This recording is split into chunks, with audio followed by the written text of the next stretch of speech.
Okay, hello dear students. तो previous class में हम लोगों ने क्या पढ़ा था? इलेक्ट्रोस्टैटिक्स। और इलेक्ट्रोस्टैटिक्स में हम लोगों ने क्या देखा है कि चार्ज क्या होता है। ओके, ये फंडामेंटल प्रॉपर्टी था। चार्ज क्या होता है, बेसिक यूनिट ऑफ चार्ज कितना होता है, चार्ज का वैल्यू कितना होता है। फिर हम लोगों ने क्या देखा है, प्रॉपर्टीज ऑफ चार्जेस देखा। तो उसमें से जो प्रॉपर्टीज ऑफ चार्जेस था, उसमें से जो थर्ड प्रॉपर्टी था that was quantization of charge. और उस क्वांटाइजेशन ऑफ चार्ज का जो फॉर्मूला था Q is equal to NE, उससे रिलेटेड हम लोगों ने क्या किया है, न्यूमेरिकल्स किया है। ओके, तो इससे आगे हम लोग अभी आज शुरू करते हैं कि ये जो चार्ज होता है, बॉडी को चार्ज बनाने के लिए तरीका क्या है। How can we make a body charge. एक बॉडी है जो न्यूट्रल है, how can we make it either positively charge और नेगेटिवली चार्ज। तो इसको पॉजिटिव चार्ज बनाना है या नेगेटिव चार्ज बनाना है, इसका कुछ मेथड्स होता है। So we are going to see the methods of charging of charges. Okay, so note it down. Method of charging, method of या methods of charging. First method, number 1, पहला जो method है that is by friction और by rubbing. By friction और by rubbing. Friction या rubbing से हम लोग क्या बना सकते हैं, एक बॉडी को चार्ज बॉडी बना सकते हैं। For example, suppose you have seen these experiments when you were child. What you have done, if you remember, you have taken a comb or a scale, plastic scale, and what you used to do is you used to rub the scale on your hair. Okay, जैसे रब करते थे और छोटा छोटा कागज का टुकड़ा ले लेते थे और क्या करते थे, यहाँ पे ये क्या करते थे, ऐसे ऐसे करने से क्या होता है, ये जो आपका स्केल होता है ये चार्ज बॉडी बन जाता है। और जैसे कागज का टुकड़ा के ऊपर रख देंगे तो कागज का टुकड़ा क्या हो जाता है, थोड़ा चिपक जाता था। सर ये जो मेथड है जिससे क्या बन गया, एक स्केल क्या बन गया, चार्ज बॉडी बन गया। ये क्यों हुआ है, बिकॉज ऑफ रबिंग। इसको क्या किया हम लोगों ने, रब किया, ऐसा ड्राई हेयर में रब किया है। सिमिलरली बहुत सारा सिल्क क्लॉथ से अगर ग्लास रॉड को भी रब करते हैं तो क्या होता है, सिल्क क्लॉथ में अलग चार्ज होता है, ग्लास रॉड में अलग चार्ज होता है। Mainly there are two types of charges, positive and negative. So कौन सा मटेरियल्स में क्या क्या चार्ज आता है इन जनरल, ओके, हम लोग देखते हैं। ओके, एक साइड में मैं लिख देता हूं पॉजिटिव चार्ज और एक साइड में मैं बना देता हूं नेगेटिव चार्ज। तो किस किस बॉडीज में पॉजिटिव चार्ज आएगा, कैसे कैसे बॉडीज में नेगेटिव चार्ज आएगा, इसके लिए हम लोग देखते हैं। पहला बॉडी जो है दैट इज योर, मैं लिख देता हूं ग्लास रॉड। नंबर 2, एनिमल फार, जो एनिमल का बॉडी के ऊपर जो बाल होता है वो क्या होता है, पॉजिटिवली चार्ज होता है। Next number 3, woollen cloth. Woollen cloth में भी जो चार्ज होगा वो क्या हो जाएगा, positive charge. Next is your dry hair.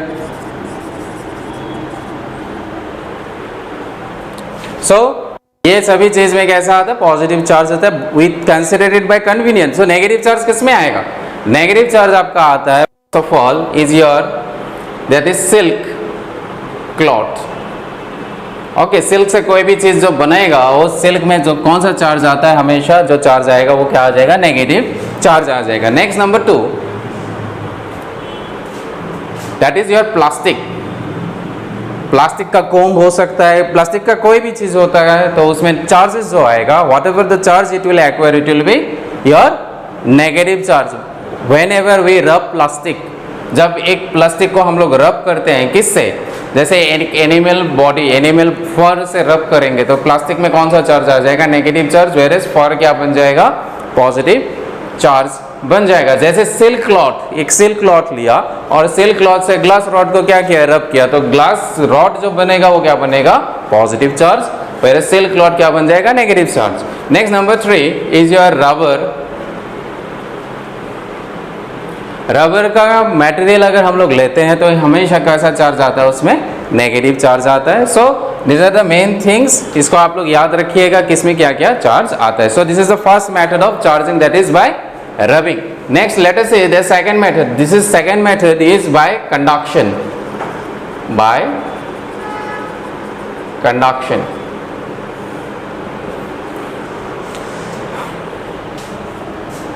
Okay, यहाँ पे और एक लिख देते हैं, ड्राई हेल लिखा है तो यहाँ पे लिखा देते हैं कोम्ब, प्लास्टिक से बना होता है कोम्ब। सो 4 हो गया ऐसे material. Okay, so next is by conduction.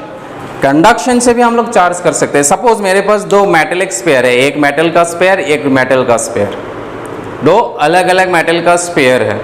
Okay, now what we do, one metallic sphere is your charged sphere where another is your uncharged sphere। ये न्यूट्रल है, मेरे ये क्या है, चार्ज है।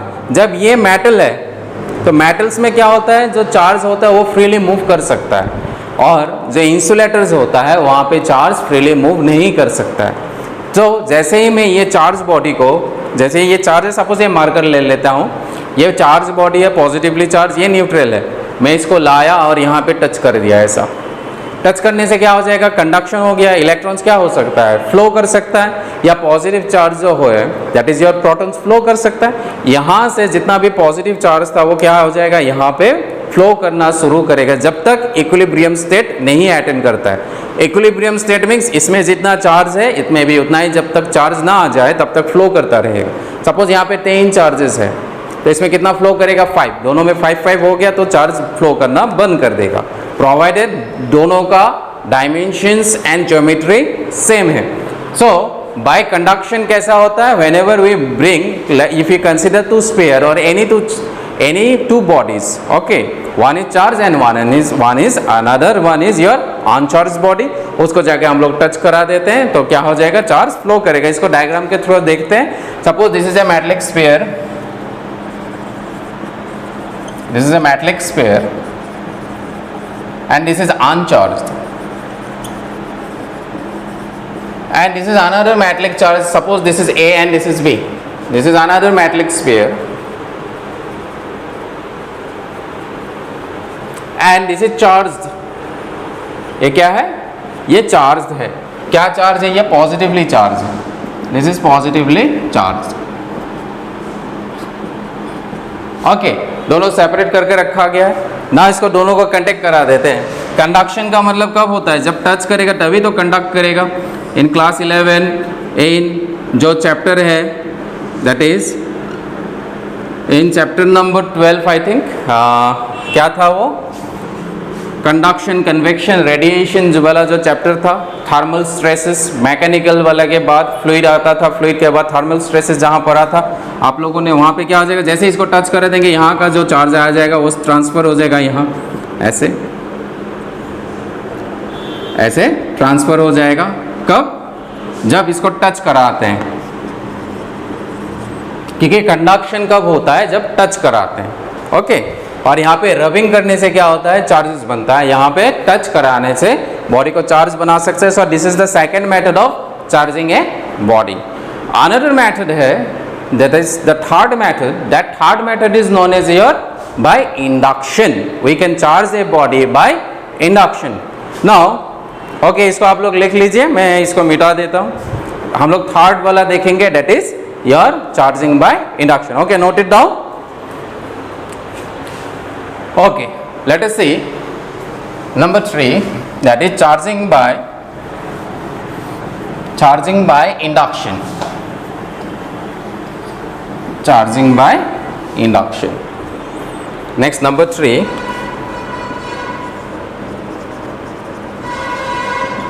charging by induction. Charging by induction में क्या होता है, there is no physical contact between two bodies. Charging a body, suppose इस बॉडी ए है, इस बॉडी को मुझे चार्ज बनाना है, चार्ज बॉडी बनाना है, तो मैं इस बॉडी को टच नहीं करने वाला हूँ, किससे, चार्ज बॉडी से। यहाँ पे क्या किया, एक चार्ज बॉडी को यहाँ पे टच करा दिया तो चार्जेस फ्लो करके आ गया, तो यह बन गया कंडक्शन। अगर बिना इसको टच करके, इस बॉडी को बिना टच करके इसको चार्ज बनाते हैं तो उस मेथड को हम लोग क्या बोलते हैं, that method is known as your charging by induction. Okay, तो इसको क्या बोलेंगे, चार्जिंग बाय इंडक्शन। बिना टच करके भी हम लोग चार्ज बॉडी बना सकते हैं। देखिए, let us see the diagram. Suppose let us consider this is a metallic sphere. एक मेटल का स्पेयर है और न्यूट्रल है initially, this is a neutral body. Suppose this is an insulating stand, this is an insulating stand. ये क्या है? ये metallic sphere है एक, this is a metallic sphere, और ये क्या है? न्यूट्रल, एक न्यूट्रल बॉडी है। न्यूट्रल का मीनिंग क्या होता है? जितना ही नंबर ऑफ पॉजिटिव चार्ज होता है उतना ही नंबर ऑफ नेगेटिव चार्ज इसमें है, इसलिए इसको क्या बोलते हैं हम लोग? न्यूट्रल बोलते हैं। Okay, now what happens if I want to make this body a charge body? Okay, now I want to make this body a charge body, what I will do? I will bring a charge rod over here, एक charge body को लेके इसके बगल में रख देते हैं। What I am going to do? I am going to bring a charged body. This is a charged body. Suppose say this is a positively charged body. Positively charged body को इसके नजदीक लेके आते हैं, टच नहीं कराते। Remember, we are not touching it. We are just bringing close to this metallic sphere. We are bringing the charged body close to the metallic sphere, but we are not doing any contact with this body. There is no physical contact between the sphere and the charged body. Only we are bringing very close to it. Now what will happen? Initially this sphere was neutral, so the number of positive charge it contained will be equal to the number of negative charge it had initially. Now what happens? Because of this positive charge, when it is brought near to this metal, what will happen? It will attract all the negative charge towards it. ये क्या करेगा? अपनी तरफ इसके अंदर जितना भी negative charge है क्या करेगा? अट्रैक्ट कर लेगा। लेट अस से जो नेगेटिव चार्ज है इस तरफ आ गया, इस तरफ नेगेटिव चार्ज उसका आ गया इस तरफ। कितना नेगेटिव ड्रॉ किया मैंने? 1 2 3 4 5 6 नेगेटिव चार्ज। तो 6 पॉजिटिव चार्ज क्या करेगा? रिपेल करेगा इसको। ओके, सो द रिपेल जो करेगा तो दूर चला जाएगा। ये 1 2 3 4 5 6 से the number of charges should be equal, तभी तो ये न्यूट्रल होगा। कितना? 1 2 3 4 5 6 नेगेटिव चार्ज ड्रॉ किया, इसलिए 6 पॉजिटिव चार्ज ड्रॉ किया। All together this is neutral again. कुछ नहीं हो रहा है यहाँ पे, अभी भी चार्ज बॉडी नहीं बना है, खाली ये क्या हो गया? ये न्यूट्रल हो गया। राइट, समझ में आ रहा है? नाउ सेकेंड स्टेप में हम लोग क्या करते हैं? नाउ व्हाट वी डू, ये तो इंसुलेटिंग स्टैंड है, दिस इज इंसुलेटिंग स्टैंड, इससे चार्ज नीचे नहीं जा सकता, इसलिए क्या लिखा है? इंसुलेटिंग स्टैंड के ऊपर हम लोगों ने रख दिया है। Okay, now what we are going to do, इसी सेम स्पेयर को इसको यहीं पे रख देते हैं, चार्ज बॉडी को। This is the same charge body, और ये सेम इंसुलेटिंग स्टैंड है यहाँ पे, this is the insulating stand.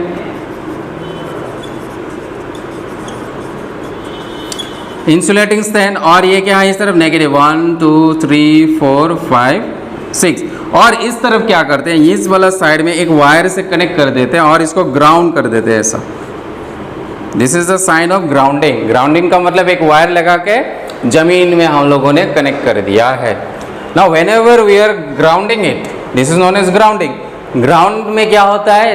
Ground is a store house of infinite number of charges.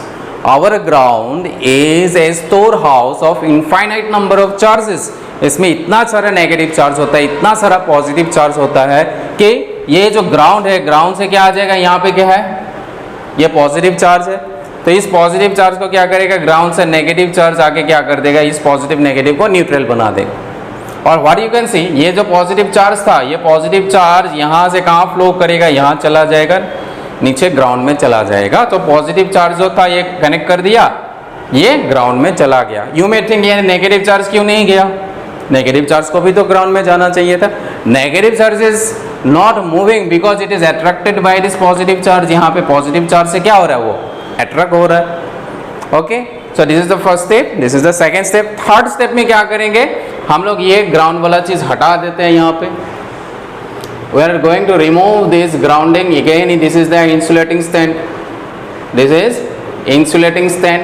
और ये मैं इसको चार्ज बॉडी को यहाँ पे रख देता हूँ फिर से, और ये वाला वायर हटा देता हूँ, तो फिर से क्या आ जाएगा? ये नेगेटिव रहेगा। 1 2 3 4 5 6। Okay, so ultimately if you remove the charge body then what will happen? Now you are going to remove the charge body. So ये जो चार्ज था नेगेटिव चार्ज, ये मेटेलिक स्फीयर में क्या हो जाएगा? यूनिफॉर्मली डिस्ट्रीब्यूट हो जाएगा। 1 2 3 4 5 6। तो ये ऐसा बन जाएगा। The negative charge will get distributed uniformly whenever we remove this charge body. तो स्टार्टिंग में हम लोगों ने क्या किया? एक मेटेलिक स्फीयर लिया, जो न्यूट्रल था तो इसमें जितना नंबर ऑफ पॉजिटिव चार्ज होगा उतना ही नंबर ऑफ नेगेटिव चार्ज होगा। फिर हम लोगों ने बाहर से क्या किया, एक पॉजिटिव चार्ज लेके आए, पॉजिटिव चार्ज बॉडी लेके आए, और इस पॉजिटिव चार्ज बॉडी को क्या किया, बगल में रख दिया। रखने से क्या हो जाएगा, नेगेटिव चार्ज अट्रैक्ट हो गया और पॉजिटिव चार्ज रिपेल हो गया। फिर से हम लोगों ने क्या किया, एक साइड में ग्राउंड से कनेक्ट कर दिया। ग्राउंड से कनेक्ट करने से ये जो पॉजिटिव चार्ज था वो ग्राउंड में चला गया, लेकिन ये नेगेटिव चार्ज नहीं जाएगा क्योंकि उसको ये पकड़ के रखा है। फिर वायर को हम लोगों ने क्या किया, हटा दिया, लेकिन चार्ज बॉडी को उसी जगह में रख दिया है। तो ये नेगेटिव चार्ज फिर से अट्रैक्टेड रहेगा इसके तरफ। फिर इसको हटा दिया है और ये क्या बन गया, हटा देने से यूनिफॉर्मली डिस्ट्रीब्यूट हो गया। Now you can say this is a charge body, this is negatively charge body. So this is another method of charging of a body. On this method, by why, एक तो method दिख रहा है जिसके चलते हम लोग क्या किया है, एक बॉडी को चार्ज बॉडी बनाया है। So this method is known as charging by your induction. This method is known as charging by induction. So there are three methods. First one is charging by rubbing or by friction. Second one is by conduction, and third one is by your induction method. So is it clear? Note it down. Let me erase it and let us come to the next point or the next topic, that is your Coulomb's law. Now we are going to see is your Coulomb's law. Okay. Next we are going to see is Coulomb's law. Now what is Coulomb's law? और ये पढ़ना क्यों है? Why we need to study Coulomb's law? Now Coulomb was a scientist. So जब भी दो charge होगा positive तो दोनों चार्ज के बीच में क्या हो जाएगा, रिपल्शन होगा। There will be a force of repulsion. Now what will be the value of that force? वो जो फोर्स लगेगा दोनों चार्ज के ऊपर, उसका वैल्यू कितना होगा? अगर दो नेगेटिव चार्ज है, दोनों को थोड़ा क्लोज में लाते हैं तो क्या हो जाएगा, दोनों एक दूसरे को क्या करेगा, रिपेल करेगा। तो रिपेल करेगा तो कितना फोर्स से रिपेल करेगा? What will be the value of that force? Or what we can say, if we bring a positive charge and a negative charge, there will be a force of attraction between the two charges. So what will be the force of attraction? What will be the magnitude of the force of attraction? All these things are given by your Coulomb's law. Okay? All these things are given by your Coulomb's law. Now what is Coulomb's law? Coulomb's law. Now Coulomb's law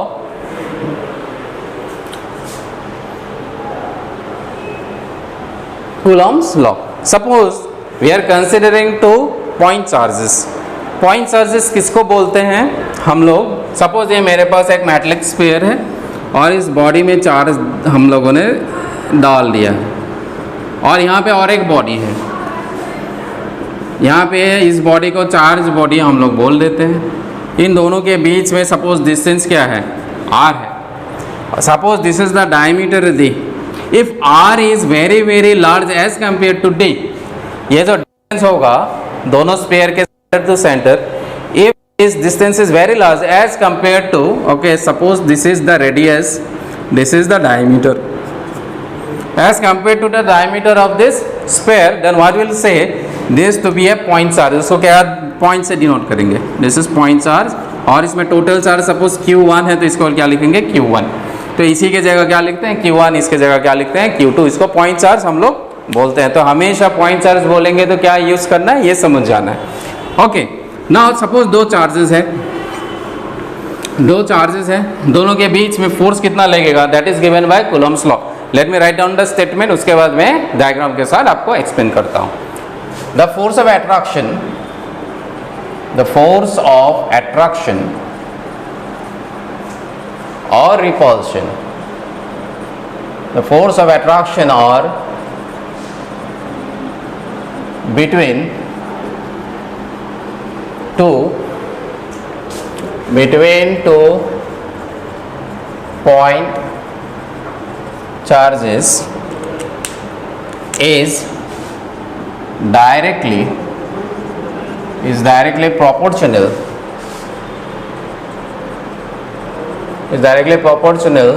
to the product of the charges, to the product of the charges and inversely proportional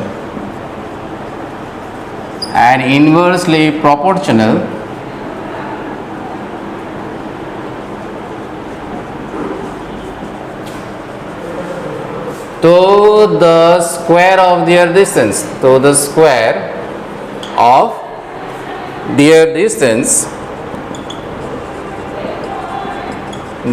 separating them.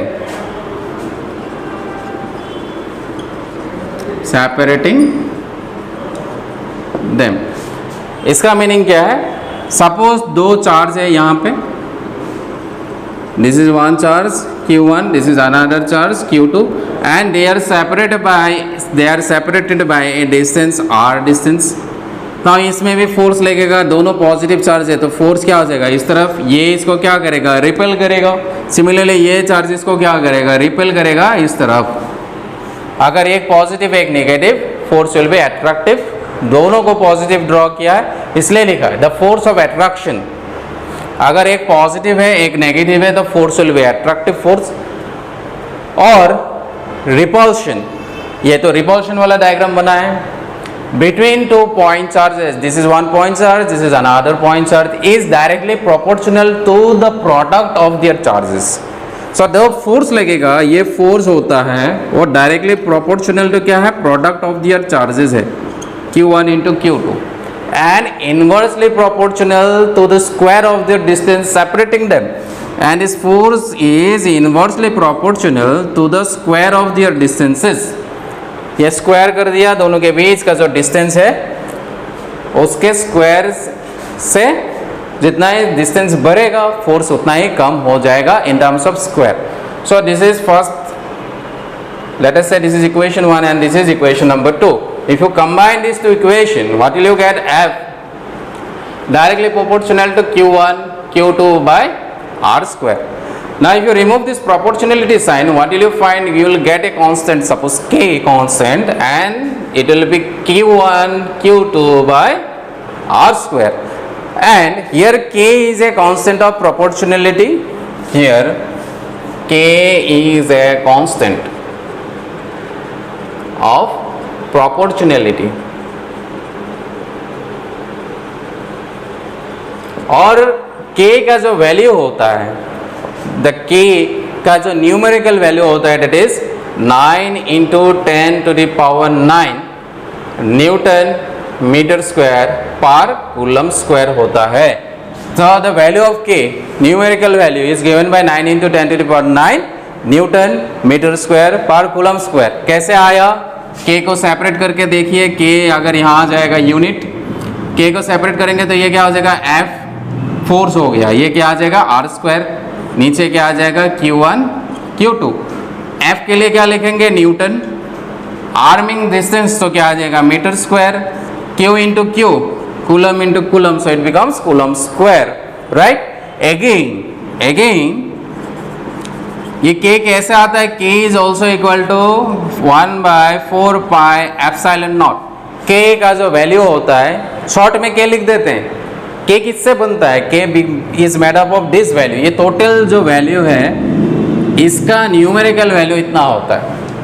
Right. और यहाँ पे K जो होता है 1/4 pi epsilon naught होता है.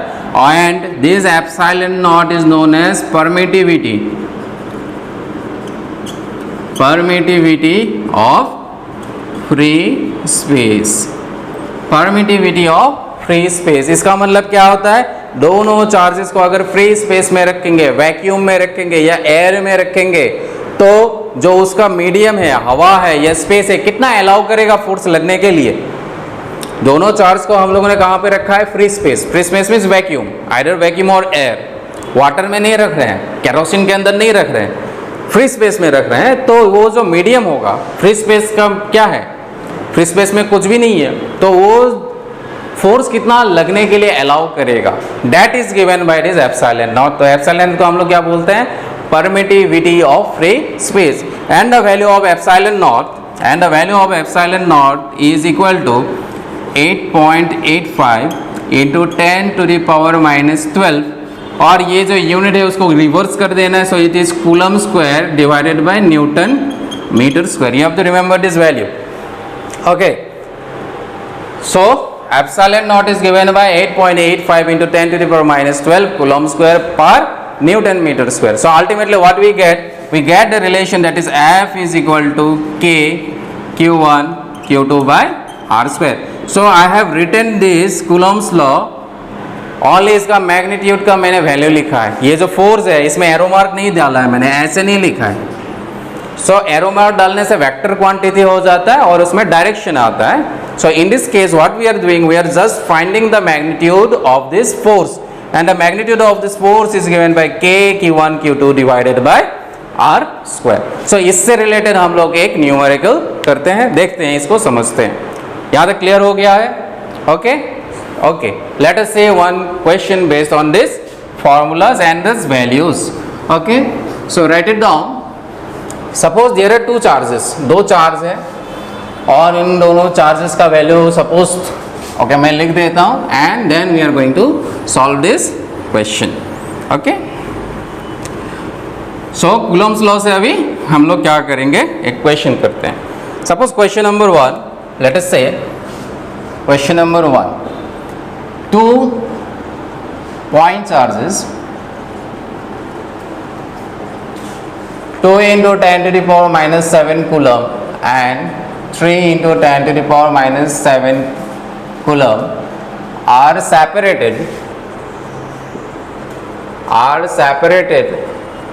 by a distance of 30 centimeter. Find the force between the two charges. Between the two charges. दो charge है,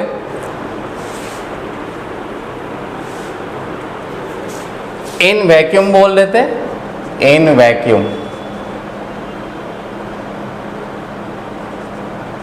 मतलब फ्री स्पेस में बोल दिया है.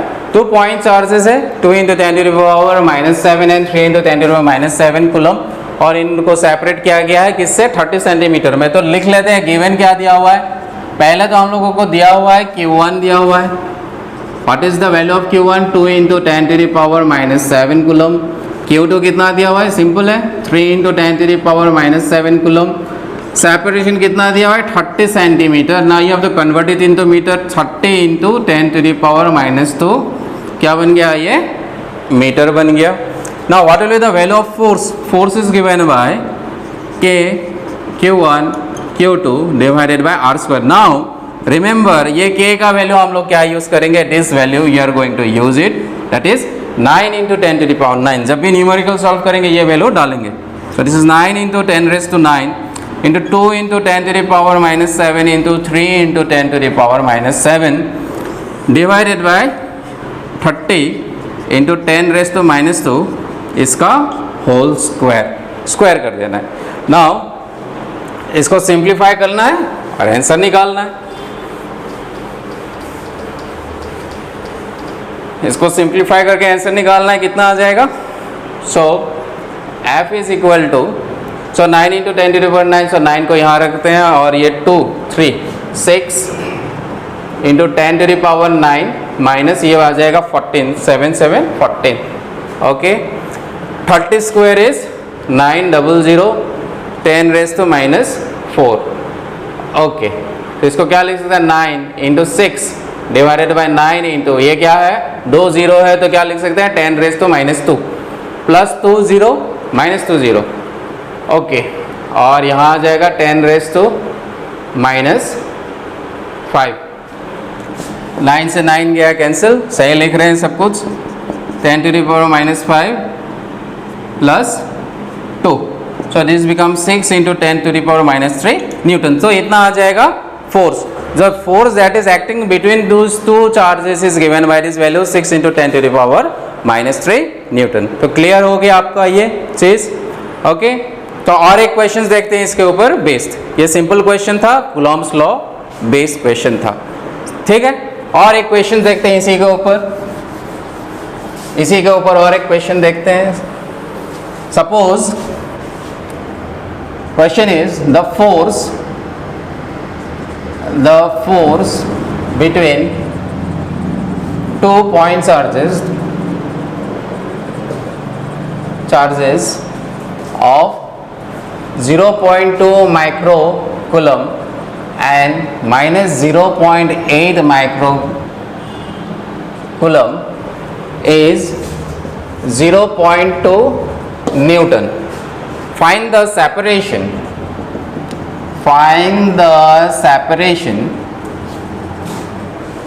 between the two charges. So दोनों चार्ज के बीच में सेपरेशन कितना होगा ये बोल दिया है, दोनों चार्ज का वैल्यू दे दिया है. तो ये पहला वाला क्वेश्चन को आप लोग आसान है. ऑलवेज रिमेंबर, जब भी मैग्नीट्यूड पूछेगा तो हम लोग को डायरेक्टली वैल्यू पुट करना है. यहाँ पे भी हम लोग क्या देख रहे हैं, फोर्स का मैग्नीट्यूड वाला ही चीज़ हम लोगों ने देखा है. हम लोगों ने फोर्स का डायरेक्शन के बारे में नहीं पढ़ा है. तो यहाँ पे चार्ज में क्या दिया है, माइनस साइन दिया हुआ है. You can see negative sign. तो नेगेटिव साइन को नेग्लेक्ट करेंगे कब, जब मैग्नीट्यूड फाइंड आउट करेंगे. क्योंकि फोर्स यहाँ पे जो हम लोगों ने कूलम्ब्स लॉ भी पढ़ा है, that law we are dealing with only the value of the magnitude of the force. अगर डायरेक्शन पूछेगा तो माइनस साइन हम लोग यूज करेंगे. डायरेक्शन नहीं पूछा है, माइनस साइन यूज अभी नहीं करेंगे. So let us right it down what is given here. Now go through the question. The force acting between 2 point charges of 2 microcoulomb. तो पहला जो चार्ज है वो कितना बोला है, 0.2 microcoulomb. माइक्रो को अगर हम लोग SI में कन्वर्ट करते हैं तो कितना हो जाता है, 0.2 into 10⁻⁻6 coulomb. Similarly, what is the value of Q2? That is minus 0.8. Minus की जगह हम लोग प्लस लेके करते हैं, क्यों, we are going to find, क्योंकि फोर्स में क्या दिया हुआ है, 0.2 न्यूटन. सेपरेशन निकालना है, सेपरेशन नेगेटिव में नहीं आ सकता है, राइट. दोनों दो चीज के बीच का जो डिस्टेंस होता है वो कभी भी नेगेटिव नहीं होता है. डायरेक्शन के टर्म्स में नेगेटिव हो सकता है, सो एज ए नेगेटिव नहीं हो सकता, इसलिए प्लस लेके हम लोग करेंगे. So this becomes microcoulomb. So this becomes 0.8 into 10⁻⁻6 coulomb. हम लोग को पूछा R कितना है, फोर्स दे दिया है 0.2 Newton. Now Coulomb's law. According to Coulomb's law, what we know from Coulomb's law? From Coulomb's law, what we know, F is equal to K Q1 Q2 by R square. Okay. So from here we need R square, so bring the R square here, you will get K Q1 Q2 divided by your F. K का value क्या है, 9 into 10⁻9 into Q1 is your 0.2 into 10⁻⁻6. आप लोग देखते रहिए, कुछ गलती होने से बोल दीजिएगा. कैसे बोलेंगे कमेंट में बोल दीजिएगा. Okay, 0.2 into 10⁻⁻6 into 0.8 into 10⁻⁻6 divided by F. Force कितना दिया हुआ है, 0.2. Okay, this is 0.2. ओके,